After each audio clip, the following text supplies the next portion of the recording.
I'm waiting for people to come on. This is the first time I've ever done a live on Facebook and YouTube at the same time. So this is going to be different and kind of creepy. So we'll see how it goes.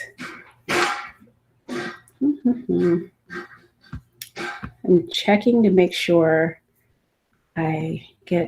usually you get like a notification that you're live on Facebook, but I have not received that notification. So I'm just going to go and just double check. Yep, I'm here. Okay, so hey guys, how's it going? So yesterday I posted a short little video showing my freezer, and I should do that there, my freezer. And so I wanted to do a live just going over everything that's in my freezer, hi Belinda, why I buy it, and basically how I organize everything, how I order things, what I buy, why I buy, et cetera, and so forth. And you guys can ask me questions about what I'm doing. So this won't be very long, maybe like a 20-minute video. And then I'll let you guys go back to your day. But I have 2 freezers and 1 fridge. And the reason why I have the appliances is because I have 4 dogs. And there is not enough room in our house freezer to have our food and their food. So, hey, Niall. So probably, I'm trying to think of when it was, probably about a year, not even a year, probably like within a few months, maybe 6 months after joining the local raw food co-op, I quickly realized that I needed to have a freezer so that I can start stacking things into my extra freezer. Probably actually not very long after I joined the raw food co-op. So here in Washington, Snohomish, Washington has a business called the Appliance Recycling Outlet. Hey, Rhonda.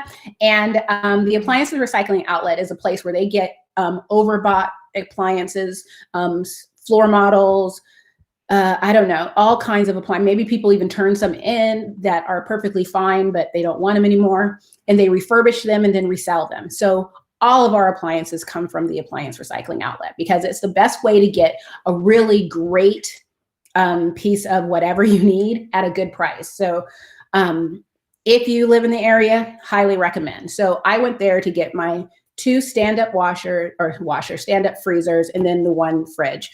The reason why I like stand-up is because, as you can see in the picture, it's so much easier to organize everything in the freezer when it's a stand-up. When I had a chest freezer for a hot minute, that thing was miserable. And when I finally got around to selling it, because I got my second freezer, I emptied out my chest freezer and found tons of food that I had been buying repeatedly because I thought I was out, but it was buried. And the chest freezer, you just can't find anything in it. I'm sure that there's a clever way to organize everything and someone out there has figured it out. It didn't work for me. I like my stand-up freezers.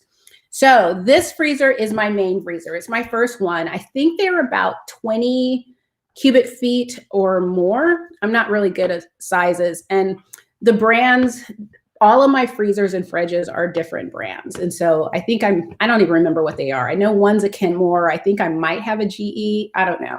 I actually don't care about brands or anything. The Appliance Recycling Outlet, they're so amazing. I just go there and tell them what I need, what I'm using it for, and what my price point is, and they help me out. And I've never had any problems. I've had these freezers for years, have never had a problem with them. So this is my main freezer. I just finished stocking it up yesterday. I don't think you guys can see my mouse. It would be cool if you could, so I can show you where I am. But on the top shelf, there is bone broth, ground organ meat. I have a friend who I have 2 friends who raise their own meat. And when they get the organs, after they slaughter the animals, they give me the organs for free. So up there are either pork organs or beef organs, or maybe a little bit of both. And then I have some ground sardines, which are actually from Primal Pet, because they have the sardine chub. And in the middle, I believe that's duck up at the very top.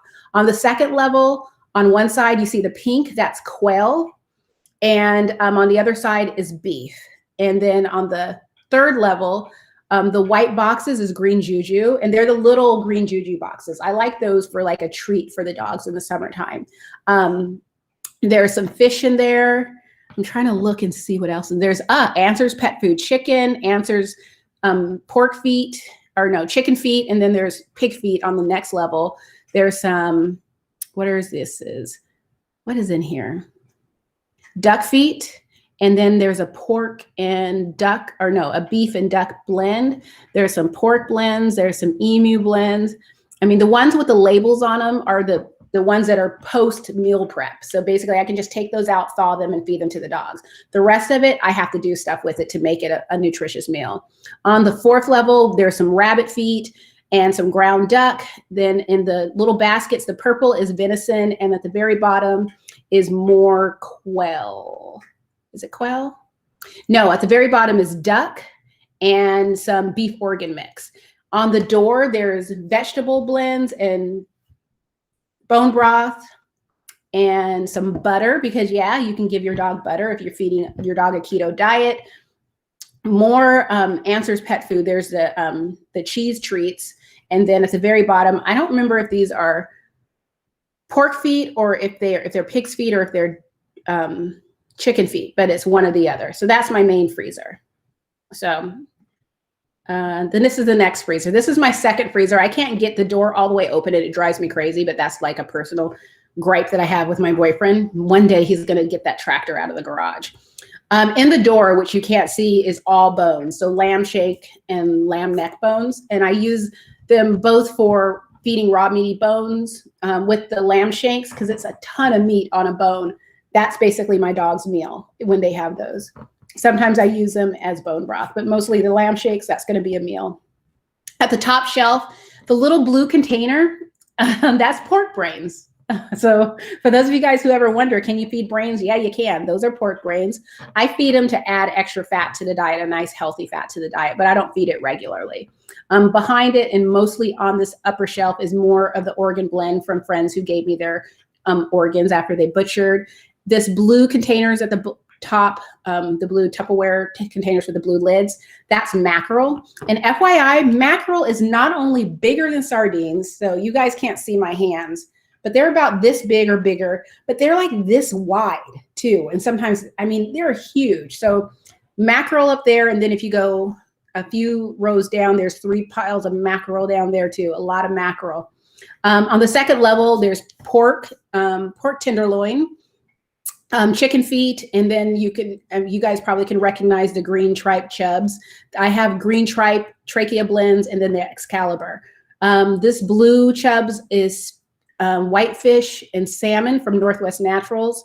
On the lower level, on the very bottom is more bones, but on this one, there's bone broth and more duck feet. So that's freezer number 2. And then freezer number 3, which is basically the little freezer above the refrigerator, more veggie mixes, kefir from Answers Pet Food, raw goat's milk from a local creamery. Those are that you might recognize, the Cocoa Therapy jars, but that's actually golden paste. I have some frozen eggs and the Answers Pet Food duck eggs. I just ordered those to give those a try. And then over in the corner is fermented fish stock. And in that door, more fermented fish stock, more Answers duck eggs, because I just picked those up. And then one final little container of the mussel melange from Primal Pet.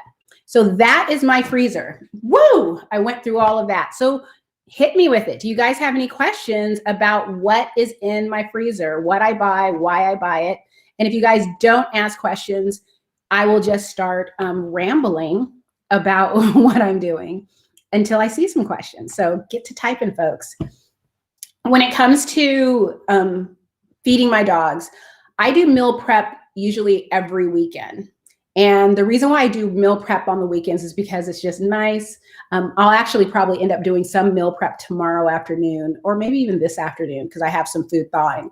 But I usually do it once a week, and I usually switch my dog's main protein every week. Although all of the food that I feed to my dog usually has multiple proteins in it.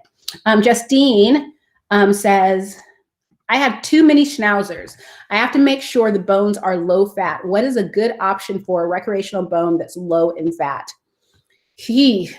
I would stick with, if you go with like the low fat, you want the low fat animals. So venison, lamb, emu, alpaca, elk. those are all animals that tend to be low in fat. But I would stay away from any marrow bones because marrow is just a bunch of fat. And what I give to my dogs, and it really has to deal with what you're comfortable with. But I feel comfortable giving my dogs like lamb necks. They do really well on that. They're very meaty, and then the bone is just enough to get them grinding on it. Beef was like knuckle bones. I mean, you said too many schnauzers, so these would be really too big for your dogs. But maybe you could check out beef kneecaps, the raw ones. It's a lot of, what is it called? Cartilage on them. So the dogs are just gnawing on the cartilage and they're not actually eating the bones. I always supervise my dogs during their time with bones to make sure that they're eating them correctly. But those are, I don't worry about any of the fat. It's like you do want to stay away. I would stay away from personally, like, anything with pork. I mean, the bone itself, I think, should be okay. But if there's a lot of meat on it, some cuts of pork can be higher in fat if you're trying to stay away from that. GD asks, what is the brand of fermented fish stock? Answers Pet Food. That's the only a company I know that makes fermented fish stock is Answers. But if there are other brands, I'd be curious about that. Debbie says, I just got Answers duck gaze, nervous to try it, don't want runny poop. It's a good reminder. I'll be trying ours over the weekend. And since they're fermented, I'm thinking that I can probably cut them up. It's not like I'll be cracking them open and putting them in the bowl, because I know from my freezer experience with freezing eggs, it comes out pretty solid. So after you freeze them. So I'm thinking at first, instead of like giving each dog one egg, because there's 4 eggs in a box, I'm just going to maybe either split 1 egg 4 ways or split 1 egg in half and just give it to the dogs sort of slowly to see how they do first. How often do you feed brains? Probably like once a year or so. I got brains years ago, and those are my last 2 containers. I probably like a couple years ago, simply because out of curiosity. I was trying a bunch of different cuts of meat and I was curious about the brains. I reached a point where I'm not as grossed out by things as I used to be. You open the container, it looks like brains. And I just mix it into my dog's meals when I'm making pork. And I also used to order pork uterus too and feed that to my dogs. But when I looked up the nutrients, the nutrient value of uterus, it's not really high in nutrients. I mean, I know some people say that it's really good to feed because you're feeding reproductive foods, but I don't know how much my dogs were gaining from it. And it was kind of a pain to deal with. So I just stopped ordering it. And I don't think I'll order pork brains again unless some great information comes out that says that pork brains saves lives, which I don't see happening anytime soon. Carmen, I just bought a slab of beef ribs. They were frozen, so, but her cut them for me. Oh, okay. I just trimmed soft off of some of the fat. So, yes. I feed duck eggs to my chef. She's allergic to chicken eggs. She loves the duck. I want to be able to get duck eggs. I've only seen one source and I called the people, but we were never able to connect. And I know that I can go on the Facebook Marketplace and Craigslist to find other sources of duck eggs. But yeah, I want to get them more often. I want to try them myself. I hear they're delicious. Do you take the lamb necks away or do they consume? I take them away. I wait till they get down to like a small, probably like a big, what are those things that we used to eat when we were kids? Jawbreakers, like a good sized jawbreaker. And I take it away. I always bring something the dogs will like. So if I'm going to feed lamb necks, I'm also going to feed something else so that when I go to take that little bone away, I'm trading it with them. 3 of my dogs will let go and give me the bone when I ask them to. Apollo is still, he's a retriever. And he's like, if you try to take something from him, sometimes he'll be like, okay, I'll trade you. And sometimes he'll just run away. So I have to always do that. How do you get a hold of emu grinds? I know your co-op is great, but the source itself is what I'm curious about. Well, they get the emu from a farm. I believe, as I understand it, there's 2 farms that we've gotten emu from, but one of them I know is in Texas. And the emu that I have isn't ground.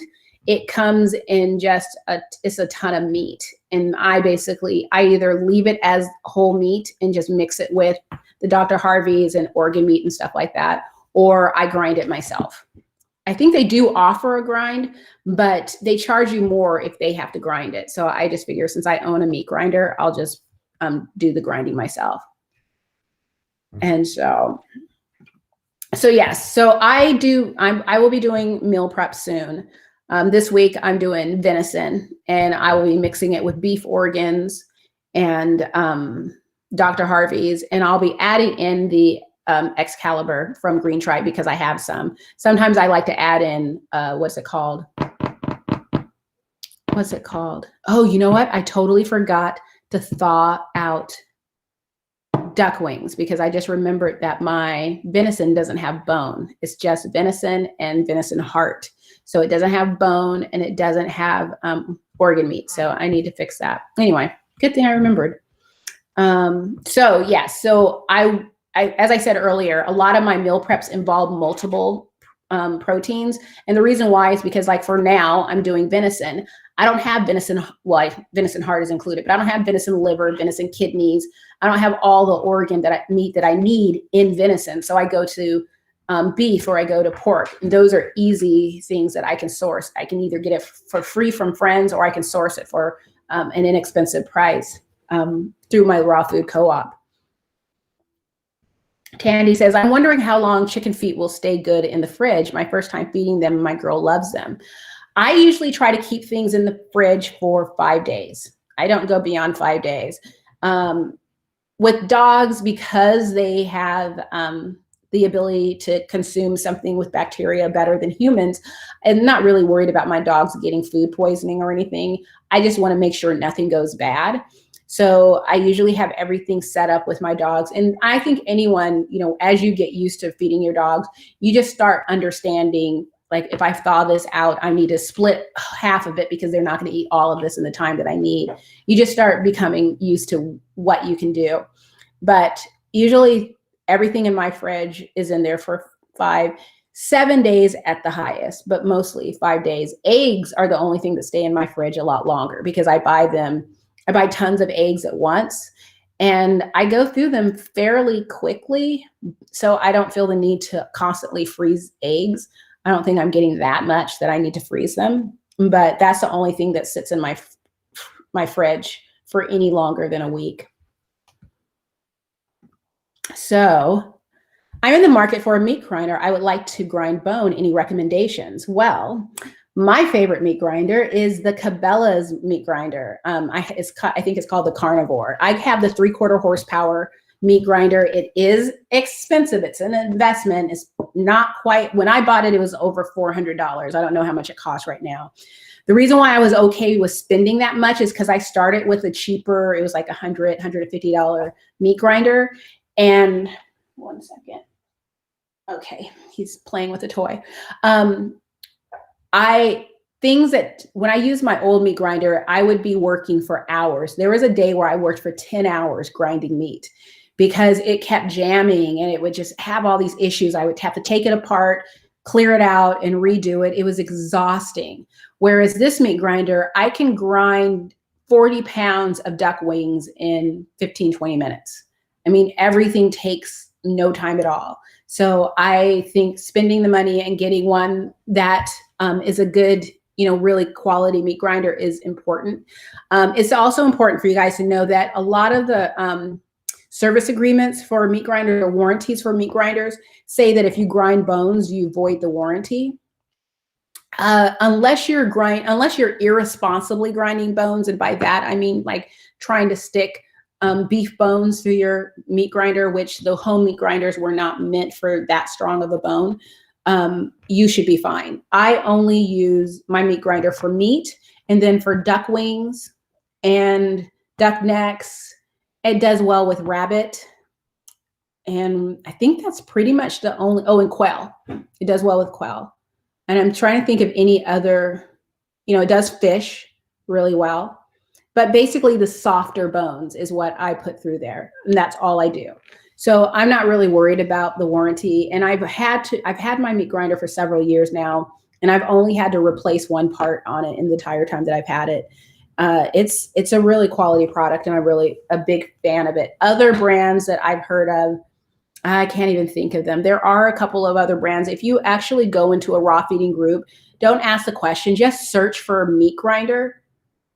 You will find that there probably have been many discussions as people are sharing the meat grinders that they have and what they like and what they don't like. So the information's out there. So make sure I don't forget, you guys. Do you trim chicken feet nails before you feed them to your dogs? No. The only chicken feet my dogs get are the ones from Answers, and I just handed them over. Everything's kind of soft and rubbery. And so they can eat them with no problem. And the duck feet, I actually never thought about trimming the nails until I saw turkey feet. Those things are outrageously creepy. And there are some rabbit feet that are creepy too if you look too closely at them. I try not to. Do you buy organ blends or make them yourself? And do you have a good source? I do both. So when I am buying the organ blend, I prefer to buy it from Green Tribe because of this past year, 2020, and so many companies having their supply line slow down. We are not able to get the organ blend from them at this time. So I'm getting it from a local farm and they mix it up for me. I also make it myself, and that's just from friends who have animals. And what I look for and what I ask them for are the heart, trachea, if I can get it. Although I have learned do not use your grinder to grind trachea. I almost broke my grinder trying to push beef trachea down it. It was not happy. But I think I probably need to sharpen my blades. But I asked for that. I asked for kidneys and liver. And so it's not a huge variety. It's not like spleen and pancreas and all the other things, but it's enough. And so I find it easier to just grind it and mix it all together and store it in my fridge rather than trying to store. I mean, if you guys have never seen a beef liver, they are huge. I mean, just absolutely ginormous. And so it's just easier to grind everything up and put them in a container and throw them into the freezer than trying to store them separately. So how often do you rotate organ blends? I don't pay attention to it. I just grab what I need out of the freezer. I'm not thinking, oh, well, because some of my organ blends contain like beef and pork. So I don't really give it any thought. I just grab what is in there and thaw it out and mix it.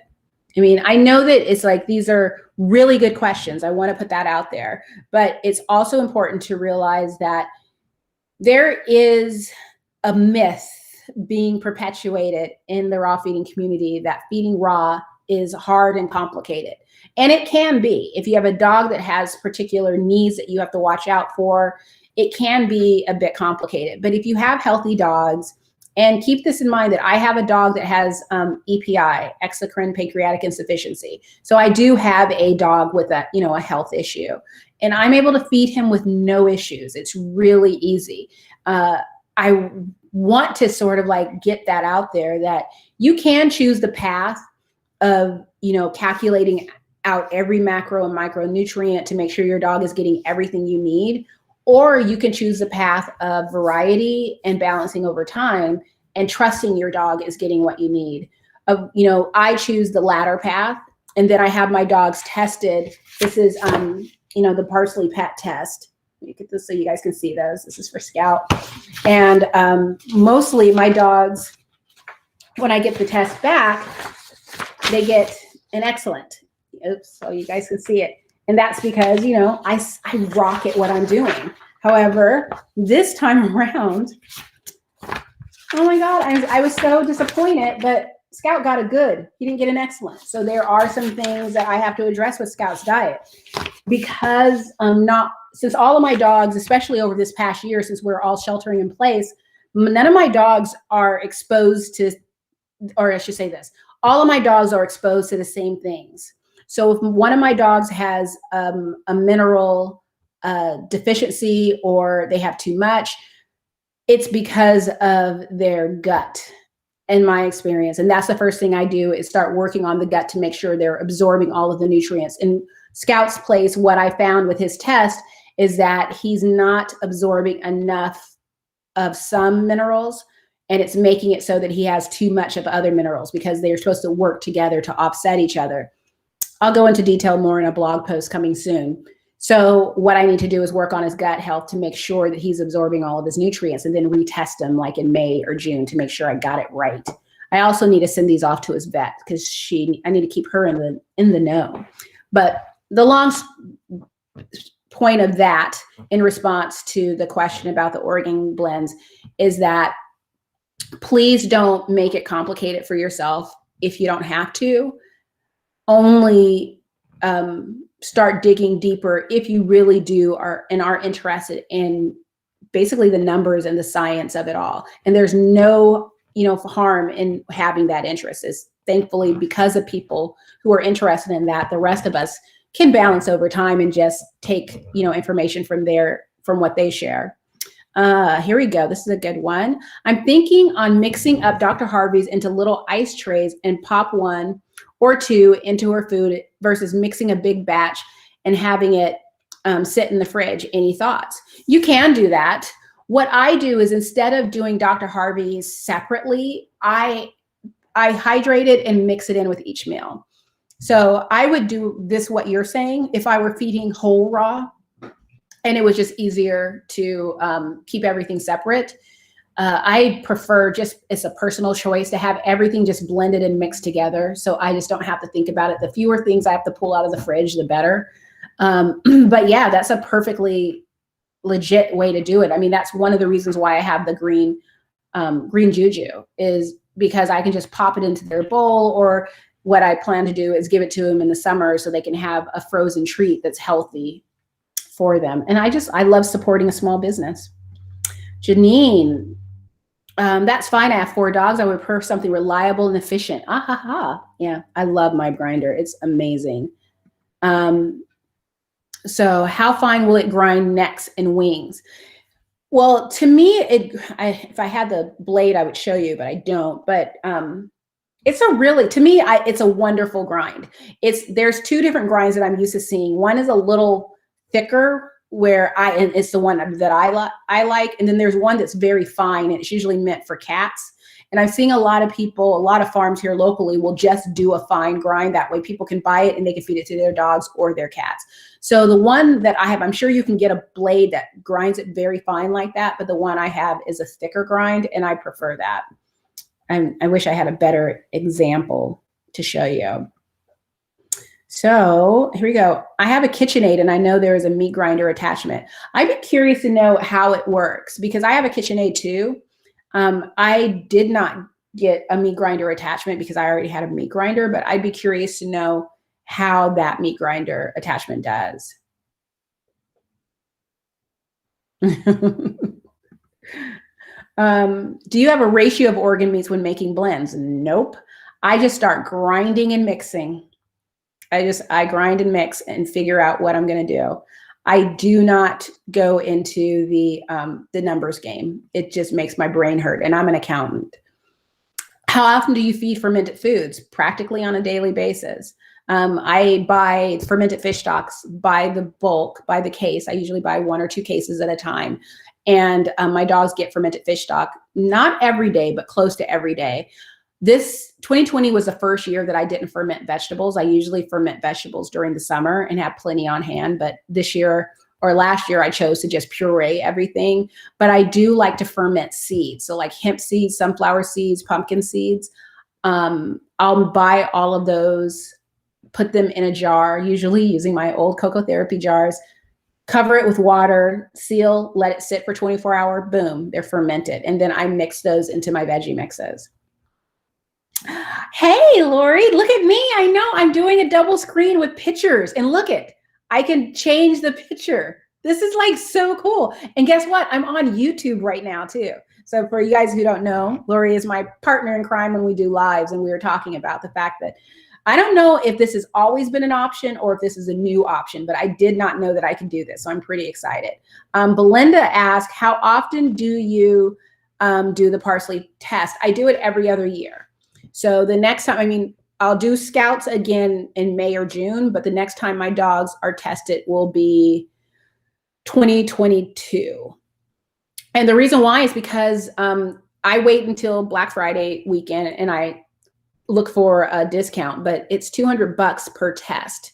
So that's $800 that I'm putting out of my pocket. And you add that to feeding raw, you know, pet insurance, vet appointments with blood work. And Rodrigo now at his age has to have blood work twice a year and an ultrasound once a year because his sister had contracted, or I don't know if you say contracted, but was diagnosed with hemangiosarcoma. She has now since passed. So there's a lot of money going out the door. And so I cannot I would, in a perfect world, I would have my dogs tested every 6 months or at least every year, but it's just too much. So hopefully someday that'll be what I strive for. No matter how I try to cover all food and nutrition, I still have an itchy skin issue, especially with feet. And sometimes I wonder if you just do your best and not all can be 100% solved. Okay, this is a great question because I have an itchy feet issue too. Rodrigo tends to lick his paws, not as badly as he did when he was fed kibble, which was 8 years ago, but he does lick his paws. And so it may not be diet that, you know, causes itchy feet. It could be environmental. And as much as we work on that gut health, it can only go so far. And so with Rodrigo, one thing that I know is that on rainy days, and especially in the spring when the seasons are changing, and then when the season changes from summer to fall, he's going to have the hardest time with itchy paws. There's something about the grass and the wetness of the grass at those times of year that cause his paws to be irritated. So what I do is make a point of wiping his paws down every day when he comes inside. If I happen to notice him licking them, I'll take him and just rinse his paws off and then massage them with coconut oil, or I have a lot of paw balms. You can even make your own paw balm. I actually just recently published a blog post over on Keep the Tail Wagging about my favorite paw balms. And I shared a recipe where you can make one. So those are the type of things that I have to do because he's never going to not lick his paws and he's never going to not have this issue. And I had him allergy tested and it came back with basically pine trees. And I live in the Pacific Northwest. And if you guys have followed me, you have seen my property. We are surrounded by pine trees. So there's really nothing I can do to help him with that beyond just staying on top of the fact that, you know, I know that this time of year he's going to have problems. And so I'm going to massage his feet. You know, like right now we're waiting for snow, or I should say I'm waiting for snow. Every day I'm watching the news like a kid who's like, are we going to have school tomorrow? We have not had snow. I mean, we did have like a few flakes probably a month ago, but right now it's just normal. But when it does start snowing, I have to trim his paws up really well to keep the ice from coating into his paws. And I use a paw balm on his paws to protect his paw pads from the cold of the snow. So that may be something that you'll have to do. I actually knew another blogger that just put her dog's feet in booties because her dog was having such a hard time. And so her dog just learned to wear booties. So it is what it is. I mean, sadly, I wish raw feeding was a solution for everything. It just isn't. Sheila, and we're at 30 minutes, so I'm going to wrap this up soon. Let's give it 10 more minutes. Can I mix sardines in when I do a weekly grind and refreeze? Absolutely. You sure can. The reason why I don't do this, I don't add sardines into my grind, is because I kind of want to control, I sort of want to treat sardines. Same thing with like eggs. I could add an egg in with my grind, but the reason why I don't, I mean, maybe if I had one dog, I'd have better control over adding it, but I just feel a little more control in adding the sardines separately. And I also worry about just too many things in the bowl when ultimately I am adding too many things in the bowl. So just forget that last sentence. Thank you, Janine. Can you come to Louisiana so we can have coffee at my kitchen table? I need a day of your time. Heidi, I will come to Louisiana on one condition. I need some food. I need to be fed all of the Louisiana food. We used to have a restaurant here called Alligator Soul, and the owners were, I'm thinking they were from Louisiana because the whole menu was basically Louisiana and Southern dishes. And I would go there and order everything that I loved. And they knew me well because I would take pictures of everything. I wasn't even putting them on social media. I just like to take pictures. And I would, at the time I had a photography blog, and I would blog about what I ate because apparently everyone wants to see that. But oh my gosh, the food was so good. And they closed because it just wasn't good business for them after a while. After years of being in business, they just closed. And it's so sad because we've never gotten anything replaced in this area. You have to drive crazy far south to get some good food. Janine, did you start slowly with fermented foods? No. Usually with everything I do, I jump in both feet without even thinking. And that was this way with fermented foods. I think it was Gabrielle Joy, I saw her post about fermented foods, and you can go to Canine Ascension and just go through her photos and you'll quickly find it. And was reading that and was just like, it's that easy. And I sat down and gave it a try. And I actually remembered, I'm trying to think of what year it was. It would have probably been 2018. I think was the first time I fermented vegetables. And it was in January, February, because Krista Powell of Vibrant Canine and Cole Harrington of Petfold came up to Washington and we were hanging out. And so Krista and I were tasting it. I had opened it. I was like, I just opened it. It's a fresh batch and we're both eating it. And we're like, oh, this is so good. And I was convinced that I was just going to be like a fermenting queen. I still ferment, but just not as much as I did in the beginning. But my dogs did great on it. I wasn't worried about them having an issue. I also tried my dogs out on like commercial fermented foods. You know, if you have like a Whole Foods or if in your supermarket you have a natural food section, they may have fermented foods. I don't remember the name of the brands. I just remember one was something like Bubba or something like that. But there's some pretty good fermented brands. I would look for ones that have lower sodium and no onions in them. No carrots, no beets. I just stick with the vegetables, the cabbage basically. And I started my dogs with that just a little bit at a time to see how they liked it, because I was worried about them just not wanting to eat it. And they ate it without any issues. And so by the time I started fermenting myself, I was like, let's do this, y'all. Tandy, always love your open discussions. We all seem to share those same questions. Yes, you are so true, right? I've always given a fish oil supplement, Dr. Harveys, I love them, and have recently added Adore Beast Phytosynergy. Would you still continue the fish oil? Thanks for doing the live. I'm happy to do. And sadly, I do not know anything about the Adored Beast line. So I don't know if I would give it or not.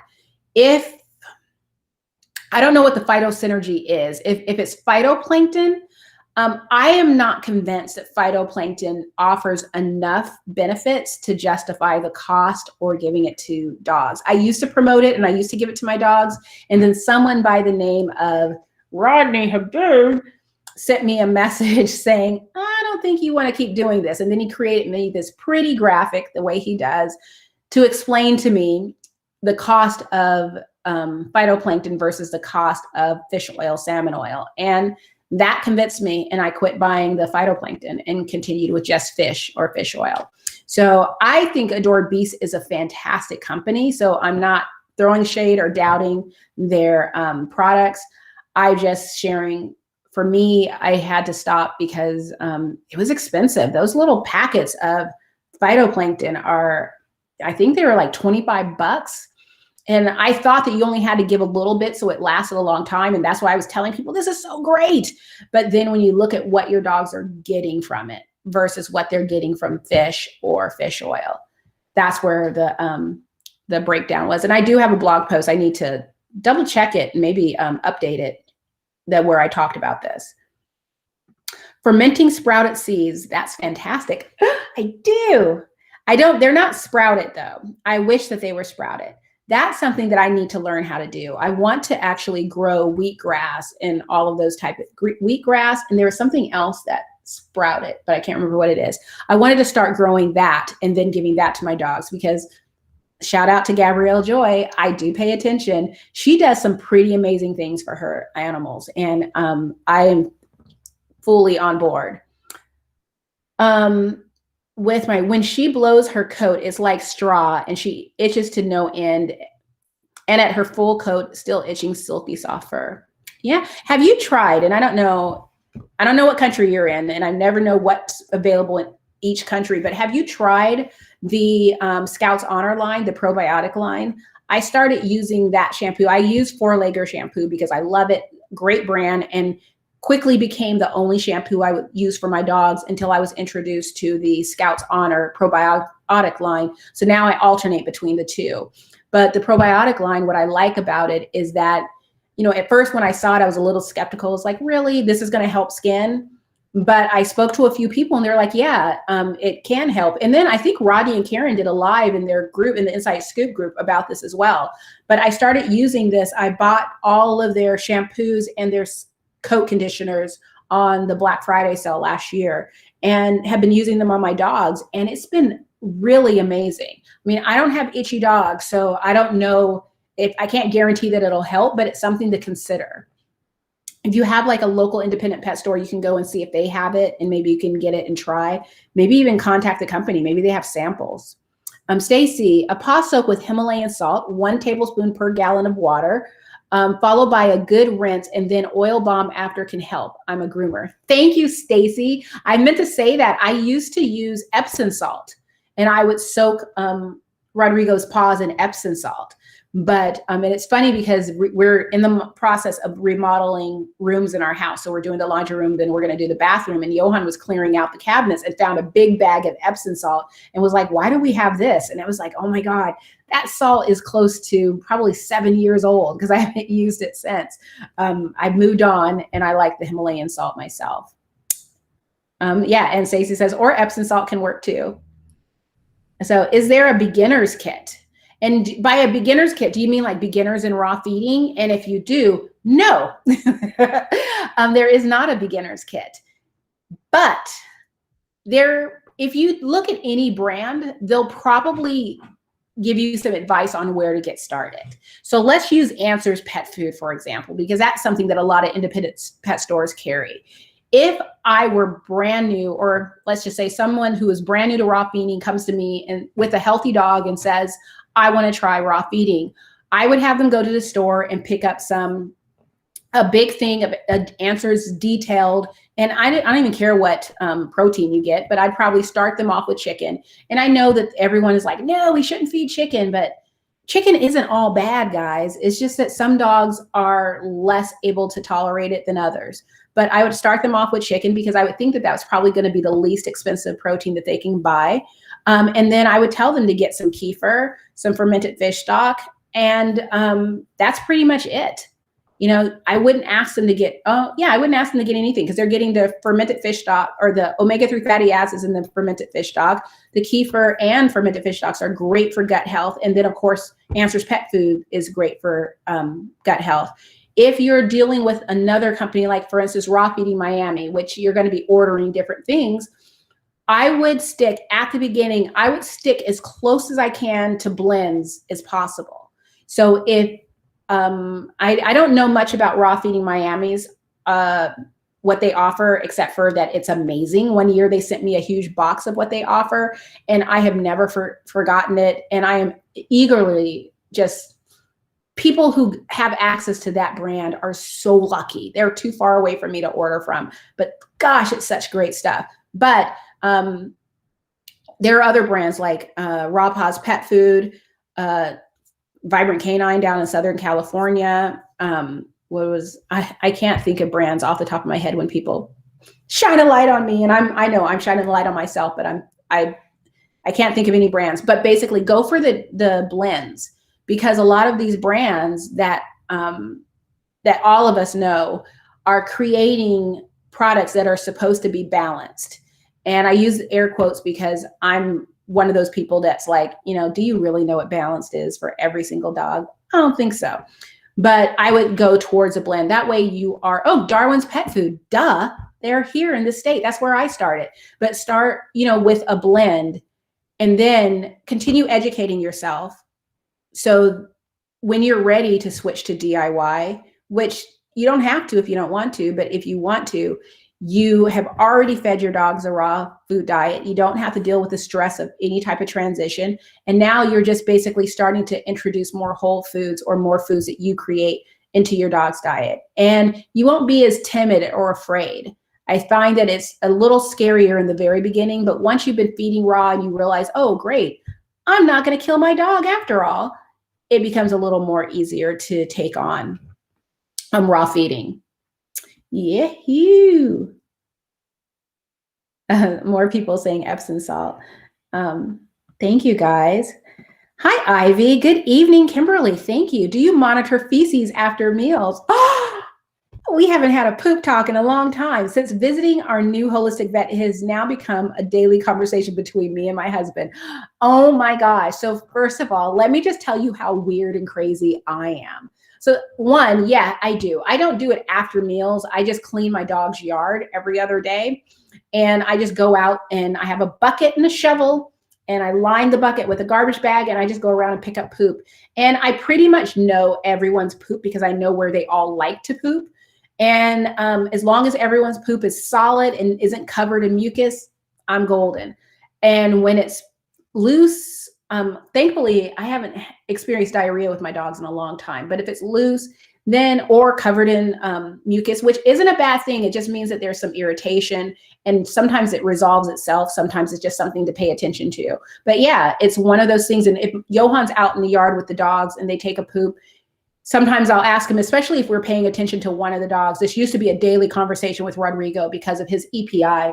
But now that we have him stabled, he's great.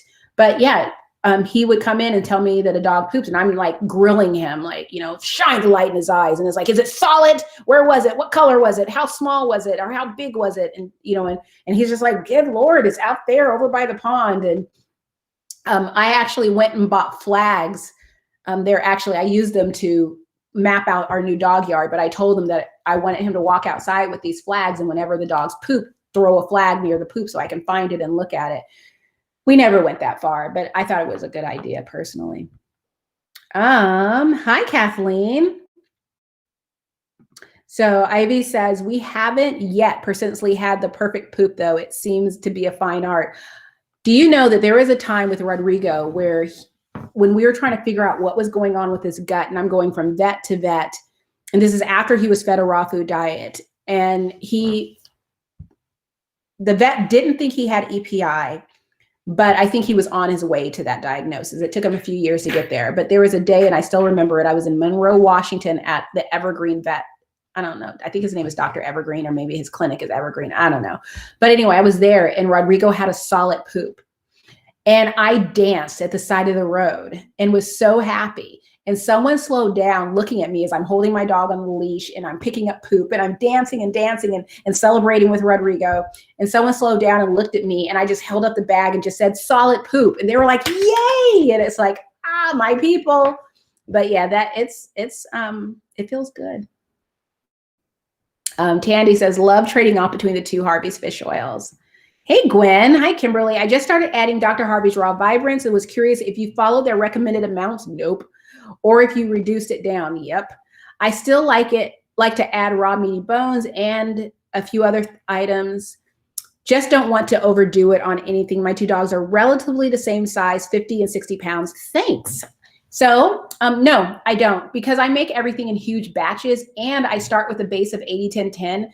A lot of the base mixes are assuming that you're just adding meat. They're not counting on you adding every other ingredient, where I'm adding meat, bone, and organ meat. So when I do meal prep, I use 8-quart stainless steel bowls, and I put in 1 cup of Dr. Harvey's hot water, let it hydrate for like 15 minutes, and then I go back and add all the other ingredients, mix it up, put it in a Tupperware container, throw it in the freezer or fridge.